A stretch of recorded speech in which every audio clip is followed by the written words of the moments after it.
Hello বন্ধুরা, তোমরা সবাই কেমন আছো? আশা করছি ভালো আছো, আর তোমাদের আশীর্বাদে আমিও ভালো আছি।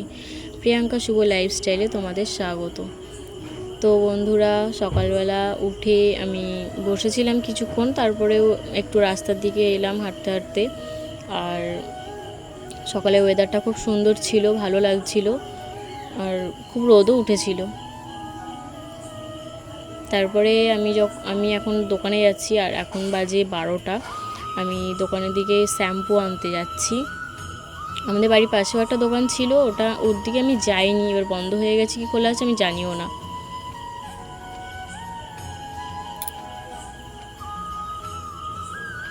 তো দেখো বন্ধুরা, আমি দোকানের দিকেই যাচ্ছি, আর এত রোদ আর এত গরম, আমি রাস্তায় বেরিয়ে আমার মনে পড়েছে যে আমি ছাতাটা আনতে ভুলে গেছি। তারপরে দেখো আমি শ্যাম্পুটা নিয়ে বাড়ির দিকে চলে যাচ্ছি, আর এটা রোডে উঠছি আমি। এই দেখো রোডটা, এটা সিঙ্গেল রোড, আর এদিকে হচ্ছে আসাম রোড এটা। আর ব্যাকগ্রাউন্ডটা কত সুন্দর ছিল তাই না? আমার তো ভালোই লাগছিল, কিন্তু খুব রোদ আর গরমও ছিল। তারপরে দেখো আমি বাড়ির দিকে এগিয়ে যাচ্ছি, আর এই যে সামনে একটা গলি দেখতে পাচ্ছ, এইটাতেই আমি ঢুকে পড়বো।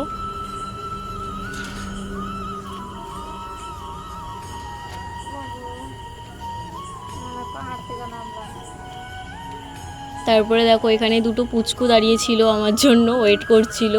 আমাকে একজন দেখে তো ছুটে চলে এসছে। আর তারপরে আমি দুপুরবেলা চান করে খেতে বসে পড়েছিলাম, আর এটা ছিল শাক ভাজা, আর ওখানে একটা মাছের ঝাল ছিল, আর এখানে মানে চুনো মাছ আর ডাঁটা সবজি দিয়ে চচ্চড়ি মতো করেছিল, আর এটা হচ্ছে ট্যাংরা মাছ। তোমরা কে কে ট্যাংরা মাছ খেতে পছন্দ করো আমাকে কমেন্টে জানাবে, আমাদের তো খুবই ভালো লাগে। তো তারপরে দুপুরে খাওয়া দাওয়া করে আমি ঘুমিয়ে পড়েছিলাম, আর সন্ধ্যেবেলা উঠে আমি আবার মানে কালনার দিকে এসেছিলাম। কালনাতে একটু দরকার ছিল, একটা মেডিসিন নিতে এসেছিলাম। তো মেডিসিনটা নিয়ে আবার বাড়ির দিকে চলে যাব, আর আর্জেন্ট ছিল মেডিসিনটা, তাই জন্য নিতেই আসতে হয়েছিল। তারপরে তো আমরা মেডিসিন নিয়ে আমরা বাড়ির দিকে চলে যাচ্ছি, আর স্টেশনে আসাটা তোমাদেরকে আর দেখাতে পারিনি, কারণ ট্রেন ঢুকে গেছিলো। আর তারপরে এই যে ট্রেনের মধ্যে আমি বসেছিলাম, আর বাড়ি এসে বসে আছি ফ্রেশ হয়ে। ঠিক আছে বন্ধুরা, দেখা হচ্ছে নেক্সট ভিডিওতে, ততক্ষণে টাটা।